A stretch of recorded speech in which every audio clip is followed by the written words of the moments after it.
سیرت نبی رحمت صلی اللہ علیہ وسلم، چیپٹر 10.1c،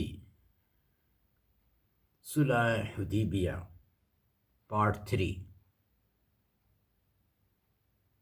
صلح حدیبیہ کے بعد مہاجر عورتوں کا مسئلہ۔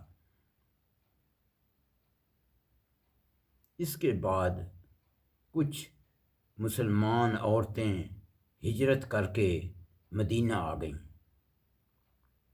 تو مشرکین نے مطالبہ کیا کہ صلح نامہ حدیبیہ کے مطابق انہیں واپس کیا جائے۔ رسول اکرم صلی اللہ علیہ وسلم نے فرمایا کہ صلح نامہ کے الفاظ یوں ہیں جو کہ بخاری میں ہیں، اور یہ معاہدہ اس شرط پر کیا جا رہا ہے کہ ہمارا جو آدمی آپ کے پاس آ جائے آپ اسے لازماً واپس کر دیں گے، خواہ وہ آپ ہی کے دین پر کیوں نہ ہو۔ آپ صلی اللہ علیہ وسلم نے فرمایا اس معاہدے میں عورتوں کا ذکر ہی نہیں، اس لیے عورتیں واپس نہیں کی جائیں گی۔ اسی دوران یہ آیت کریمہ بھی نازل ہوئی، سورۃ الممتحنہ، آیت نمبر 10۔ اے ایمان والو، جب تمہارے پاس مومن مہاجر عورتیں آئیں تو ان کا امتحان کر لیا کرو۔ دراصل ان کے ایمان کو بخوبی جاننے والا تو اللہ ہی ہے، لیکن اگر وہ تمہیں ایمان والیاں معلوم ہوں، یعنی تمہیں گمان غالب ہو کہ یہ واقعی مومنہ ہے، تو اب تم انہیں کافروں کی طرف واپس نہ کرو۔ یہ ان کے لیے حلال نہیں اور نہ وہ ان کے لیے حلال ہے، اور جو خرچ کافروں کا ہوا ہو وہ انہیں ادا کر دو۔ یعنی ان کافر خاندوں نے جو ان کو مہر دیا تھا وہ تم ادا کر دو۔ ان عورتوں کو ان کے مہر دے کر ان سے نکاح کر لینے پر تمہیں کوئی گناہ نہیں، اور تم مشرک کے تعلقات کو باقی مت رکھو۔ یعنی مشرک عورتوں کو اپنے نکاح سے رکھنا جائز نہیں، اور تم کفار سے مانگ لو جو تم نے خرچ کیا ہو، اور چاہیے کہ وہ یعنی کافر تم سے مانگ لیں جو انہوں نے خرچ کیا ہو۔ یہ اللہ کا حکم ہے، وہ تمہارے درمیان فیصلہ کرتا ہے، اللہ جاننے والا اور حکمت والا ہے۔ بس جو عورتیں رسول اکرم صلی اللہ علیہ وسلم سے سورۃ الممتحنہ آیت نمبر 12 کی شرائط کے مطابق عہد کرتی، آپ ان سے بیعت لے لیتے اور انہیں واپس نہ کرتے۔ ان آیات کی روشنی میں صحابہ کرام نے اپنی مشرک بیویوں کو طلاق دے دی۔ مثلا حضرت عمر رضی اللہ عنہ کی 2 مشرک بیویاں تھیں، آپ نے ان دونوں کو طلاق دے دی۔ پھر ایک سے معاویہ نے شادی کی اور دوسری سے صفوان بن امیہ نے۔ مکہ کے کمزور مسلمان۔ مکہ میں حضرت ابو بصیر کو بہت اذیت دی جاتی تھی۔ وہ کسی طرح چھوٹ کر مدینہ پہنچے۔ قریش نے ان کی واپسی کے لیے 2 آدمی بھیجے۔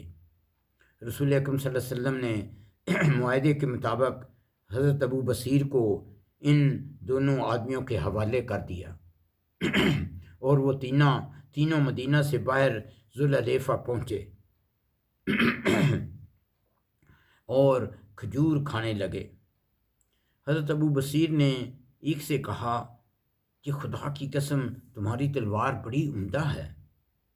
اس شخص نے تلوار کو نیام سے نکال کر کہا، ہاں خدا کی قسم یہ بہت عمدہ ہے، میں اسے 12 آزما چکا ہوں۔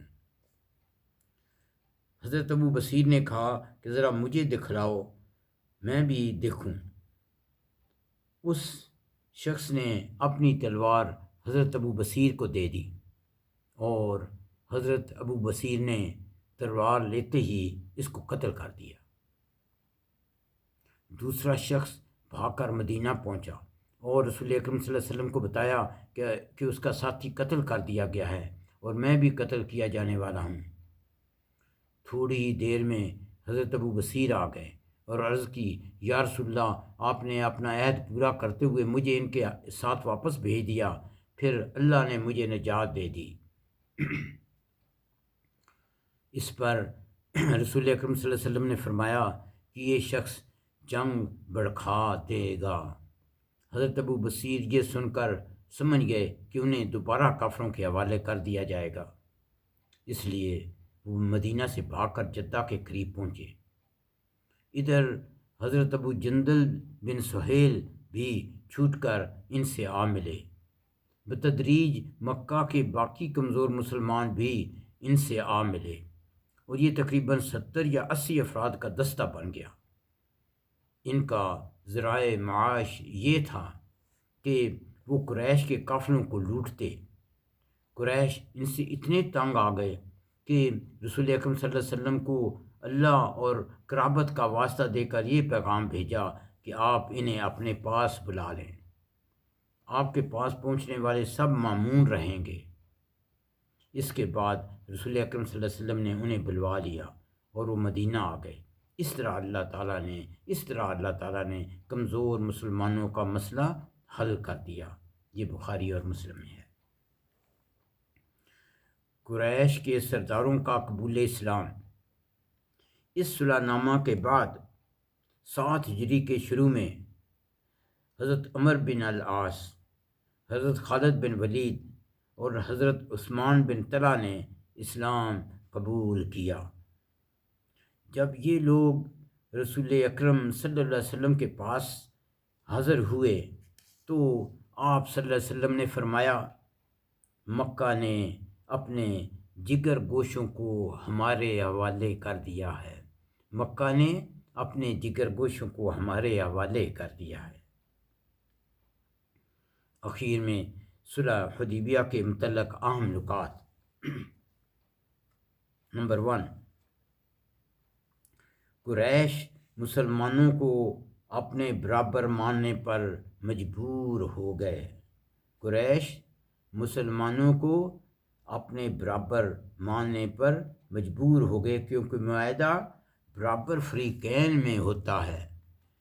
قریش کو عدم تحفظ محسوس ہونے لگا، اس لیے ان کے بڑے بڑے سرداروں نے بھی اسلام قبول کرنا شروع کر دیا۔ نمبر 2، اس سے مسلمانوں کو اتنا تحفظ اور امن ملا جو کبھی پہلے نصیب نہ ہوا تھا۔ پس مسلمانوں نے اپنے دوسرے مسائل پر توجہ مرکوز کر لی، مثلا یہودیوں کی سازشوں اور شرارتوں کا کلا کما کریں۔ سبحان اللہ۔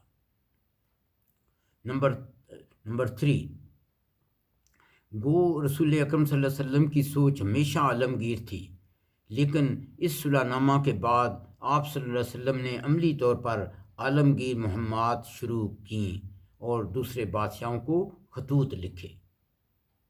نمبر 4، اس صلح نامے کے نتیجے کے طور پر مسلمان ایک خود مختار ریاست بن کر ابھرے اور وہ ایک خود مختار ریاست کے طور پر دوسروں سے معاملات طے کرنے لگے۔ نمبر 5، اب مسلمان اور بت پرست ایک پرامن ماحول میں ایک دوسرے سے ملنے جلنے لگے۔ اب مسلمان اور بت پرست ایک پرامن ماحول میں ایک دوسرے سے ملنے جلنے لگے، جس کی وجہ سے بہت لوگوں نے اسلام قبول کر لیا۔ اس لیے علماء کا کہنا ہے کہ یہ مسلمانوں کی سب سے بڑی فتح تھی اور اسلام تلوار سے نہیں بلکہ باہمی میل جول سے پھیلا۔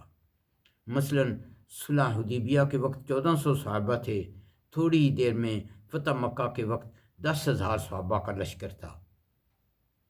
نمبر 6، صلح حدیبیہ نے مسلمانوں کو ایک بہت اعلیٰ مقام عطا کیا، جیسے کہ رسول اکرم صلی اللہ علیہ وسلم نے فرمایا کہ تم لوگ روئے زمین کے انسانوں سے بہتر ہو، تم لوگ روئے زمین کے سب انسانوں سے بہتر ہو، اور جن لوگوں نے اس درخت کے نیچے بیعت کی ہے وہ جہنم میں نہیں جائیں گے۔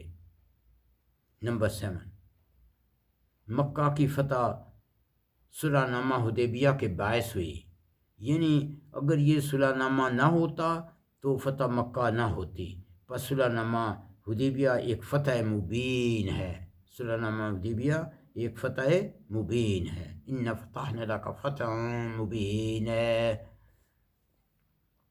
نمبر 8، یہ ایک معجزہ تھا کہ اللہ تعالیٰ نے رسول اکرم صلی اللہ علیہ وسلم کو حدیبیہ سے مدینہ سفر کے دوران سورۃ فتح میں بتا دیا کہ مدینے کے پیچھے رہ جانے والے دیہاتی کیا کہیں گے۔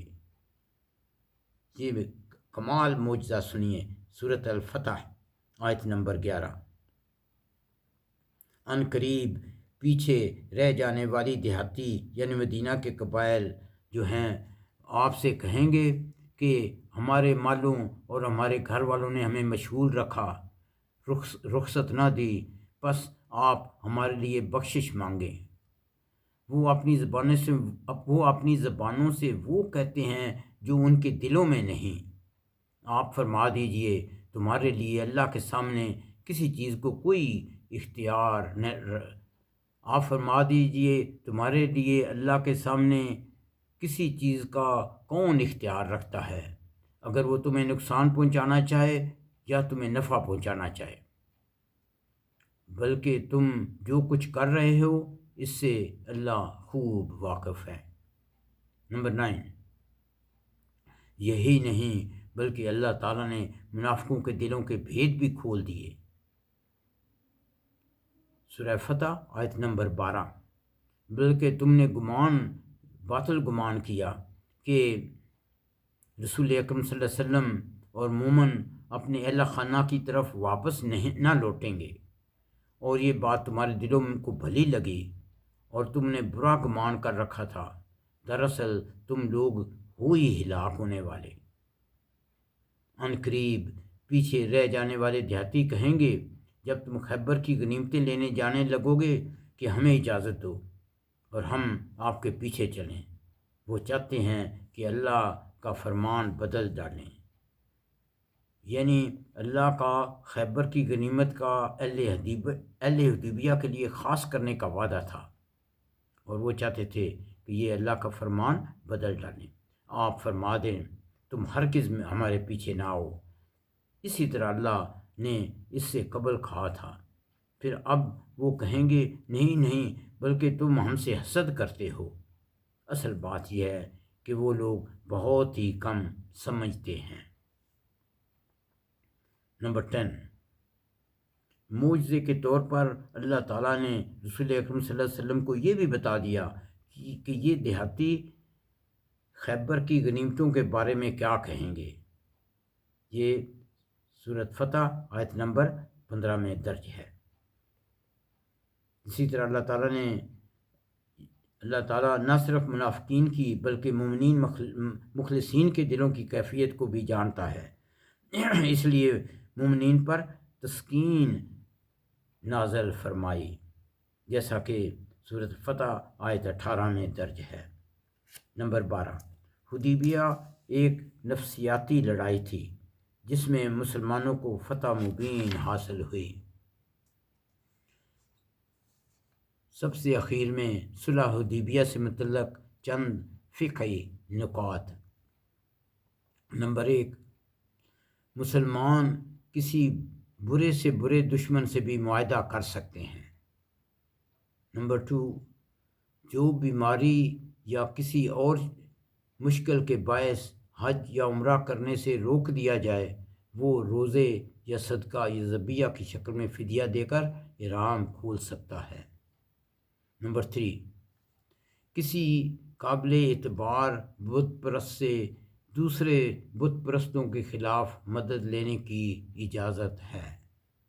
نمبر 4، اگر تم معاہدے کے الفاظ کے مطابق عمل کر رہے ہو تو تم معاہدے کی خلاف ورزی نہیں کر رہے، جیسا کہ مہاجرہ عورتیں اور ابو بصیر کے معاملات میں ہوا۔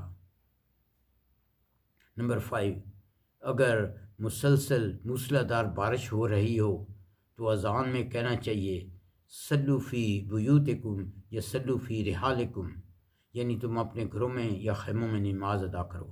ایسے حالات میں اپنی جان کو خطرے میں ڈالنے کی ضرورت نہیں۔ نمبر 6، اگر تم زندگی میں 1 یا 2 بار نماز کے وقت سوئے رہو تو جاگنے کے بعد فوراً بعد جتنی جلدی ممکن ہو نماز ادا کرو۔ ربنا تقبل منا انك انت السميع العليم وتب علينا انك انت التواب الرحيم۔